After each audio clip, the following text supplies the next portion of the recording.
I kept hearing stuff like faith is the belief in things that you cannot see. Or say, okay, cool. So I don't see nothing but this homelessness right now, but I think I'm gonna make it one day. And I just kept going, man. I just kept. Now, don't get me wrong. It was days I wanted to quit, a lot of days. I almost drove back to Cleveland several times and just gave up. But, you know, man, your dreams have to be bigger than all your fears. If you see, that's why you have to have big dreams, because your dreams have to be bigger than all your fears and all your consequences. What makes people go back is you dream too small. See, your problem in life ain't if you aim too high and you miss it. Your problem in life is if you aim too low and you hit it. You messed up now. So when you aim to the moon and you miss, you still amongst the stars. So it kind of keeps you motivated a lot longer, man, to help you push through. Because everybody's gonna have to have a push through moment. Because everybody has a turn back moment.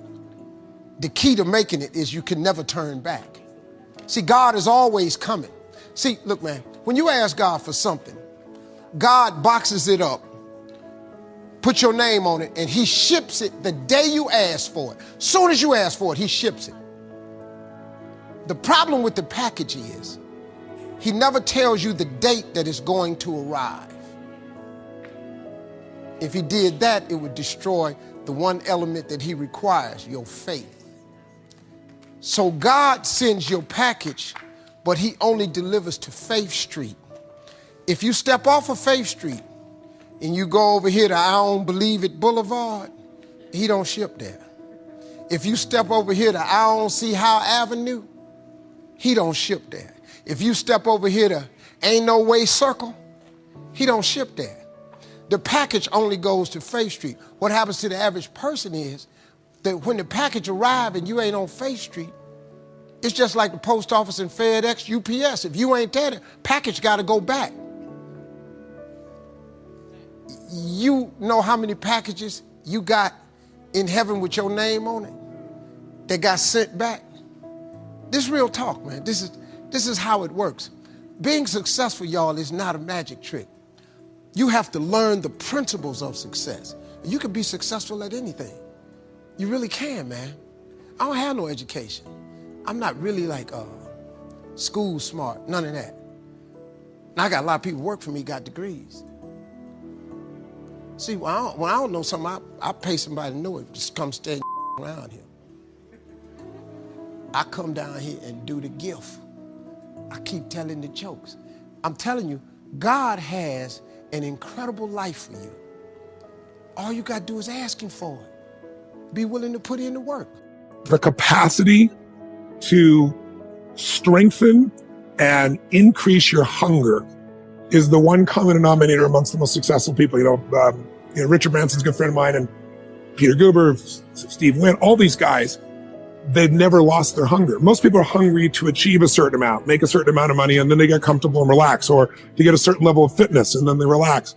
But, Richard is as driven today as when he was 16 years old starting. I mean, he's like on fire, and he's 65 years old. Warren Buffett is 85 years old. He's as driven today as when, he began the journey, right?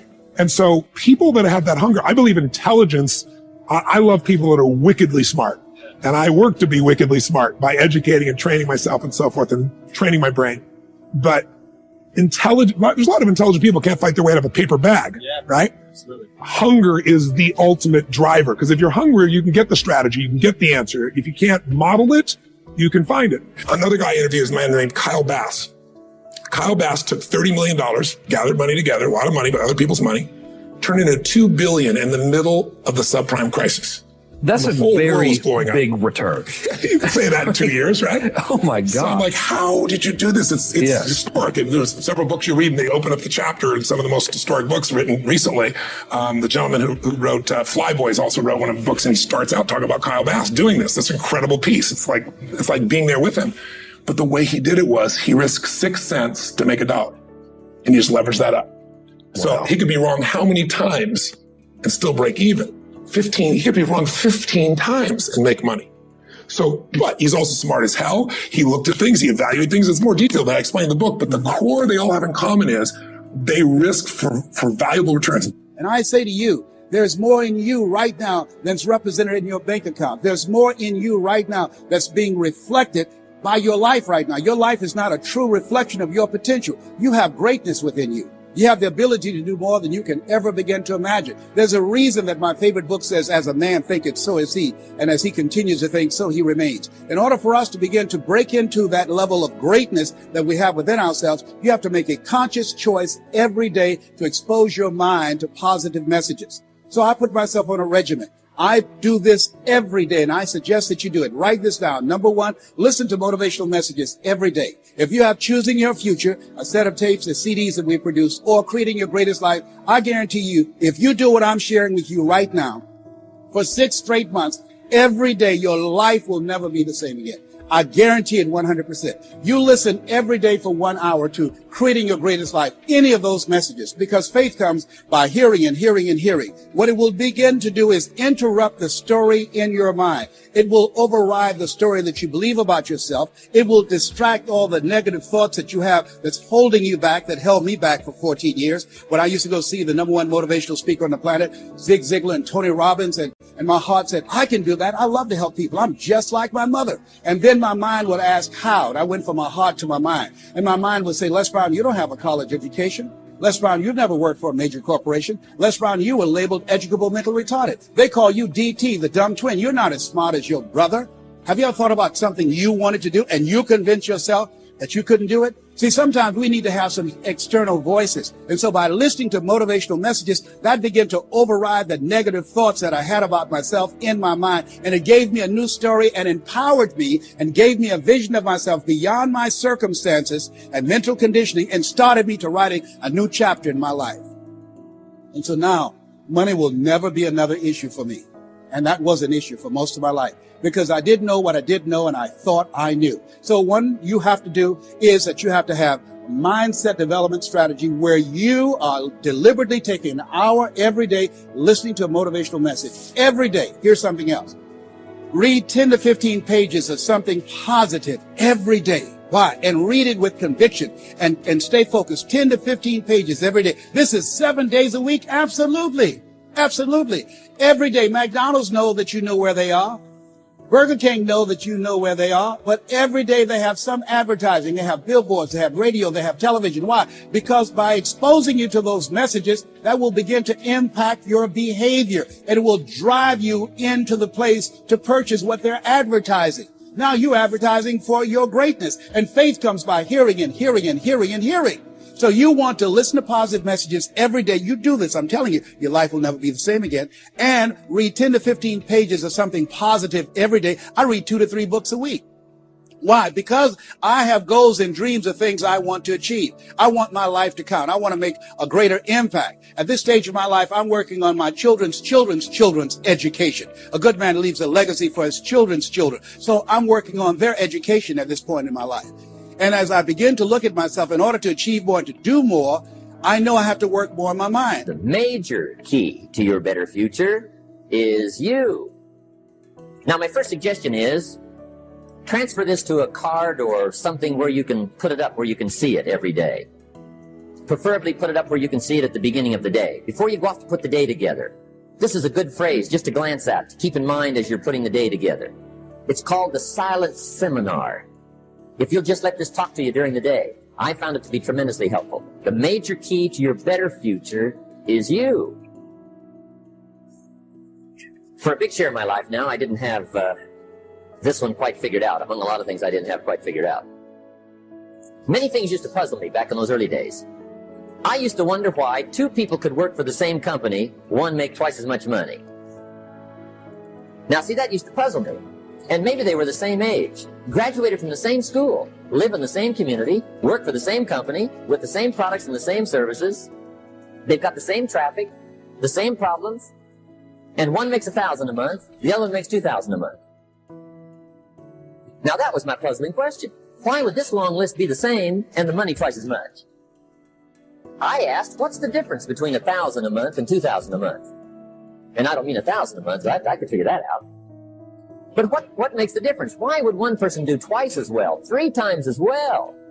speaking economically. Now, I know there's more than one way to do well. I understand that.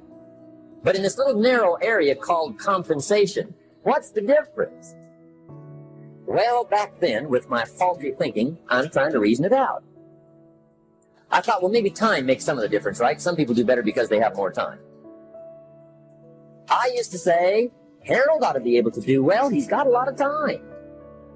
If I had all of Harold's time, I could do well. Now, that's got to be dumb, right? Number one, you can't get somebody else's time. A guy says to me one time, he says, you know, if I had some extra time, I could make some extra money. I said, then forget it. There isn't any extra time. Hey, when the clock strikes 12 midnight, that about wraps it up, right? I mean, you can look around the gongs there for a little more, but it's over. You say to the guy, what are you doing? He said, I'm looking for extra time. See, they'll come and take you away, right? There isn't any more time.